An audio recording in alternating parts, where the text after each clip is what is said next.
വലിയ കൊമ്പന്മാർ വിചാരിച്ചിട്ട് നടന്നിട്ടില്ല. എന്നിട്ടല്ലേ ഇന്നലത്തെ മഴയ്ക്ക് മുളച്ച നീ. CPM നേതാവ് PM ആർഷോയ്ക്ക് മറുപടിയുമായി ലീഗ് നേതാവ് N ഷംസുദ്ദീൻ. മുസ്ലിം ലീഗ് പ്രവർത്തകർ തദ്ദേശ തെരഞ്ഞെടുപ്പിലെ വിജയത്തിൽ ആഹ്ലാദം പ്രകടിപ്പിച്ച് പ്രകടനം നടത്തിയിരുന്നു. CPM ഓഫീസിന് മുന്നിൽ വെച്ച് ഓഫീസിലേക്ക് ചൂണ്ടി പ്രകോപന മുദ്രാവാക്യം മുഴക്കിയിരുന്നു. ഇതിനെതിരെയാണ് ആർഷോ കഴിഞ്ഞ ദിവസം ലീഗിനും പോലീസ് നിഷ്ക്രിയത്വത്തിനുമെതിരെ ഭീഷണി പ്രസംഗം നടത്തിയത്. പാതി അഭ്യാസവുമായി ലീഗ് ഇറങ്ങിയാൽ മുഴുവൻ അഭ്യാസവും പഠിപ്പിക്കുമെന്നും ആർഷോ പറഞ്ഞിരുന്നു. ഇത് തുടർന്നാൽ പിന്നീട് ലീഗ് മണ്ണാർക്കാട്ട് കാണില്ലെന്നായിരുന്നു ആർഷോയുടെ പ്രസംഗം. ഇതിനാണ് ഷംസുദ്ദീൻ MLA മറുപടിയുമായി രംഗത്തെത്തിയത്. പ്രസംഗം എന്ന് പറഞ്ഞാൽ വെല്ലുവിളിയാണെന്ന ചിലരുടെ വിചാരം. വിജയാഹ്ലാദ പ്രകടനം റോഡിലൂടെയാണ് നടന്നത്.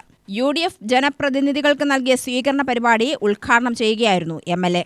മണ്ണാർക്കാട് മുനിസിപ്പാലിറ്റിയുടെ വിജയത്തിൽ ഒരു വലിയ വിജയാഹ്ലാദ പ്രകടനം നടന്നു. വിജയാഹ്ലാദ പ്രകടനം റോട്ടിലൂടെയാണ് നടന്നത്. സമീപത്ത് പാർട്ടി ഓഫീസുകൾ ഉണ്ടാകും.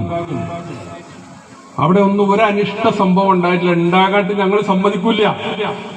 അതാണ് ഞങ്ങളുടെ നേതൃത്വം. അവിടെ ആ ഓഫീസിന്റെ പരിസരത്ത് ഞങ്ങളുടെ നേതാക്കന്മാർ, ആ വീഡിയോ കണ്ടാൽ അറിയാം, എല്ലാവരും നിൽക്കുന്നുണ്ട്. ആവേശത്തിൽ വല്ല കുട്ടികളും അങ്ങോട്ട് തുള്ളിയാൽ അങ്ങോട്ട് പോവരുത്. റോട്ടിലൂടെയാണ് പ്രകടനം. പിന്നെ റോട്ടിലെ പ്രകടനം കണ്ടിട്ട് വല്ലാതെ പ്രയാസപ്പെടുന്നുണ്ടെങ്കിൽ നിങ്ങളുടെ കയ്യിലിരിപ്പാണ്. മണ്ണാർക്കാട്ടെ ലീഗിനെ നിങ്ങൾ മൂക്കിൽ വലിക്കുമോ? വലിയ കൊമ്പന്മാർ വിചാരിച്ചിട്ട് കഴിഞ്ഞിട്ടില്ല, പിന്നെയല്ലേ നിങ്ങൾ? ആർഷോയ്ക്ക് മറുപടിയുമായി ഷംസുദ്ദീൻ MLA പറഞ്ഞു.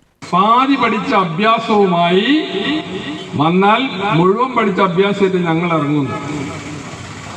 നിങ്ങൾ ഇറങ്ങിയാൽ ഞങ്ങളെ മൂക്കിൽ വലിക്കും. ഇത് എന്താ ഈ പറയുന്നത്?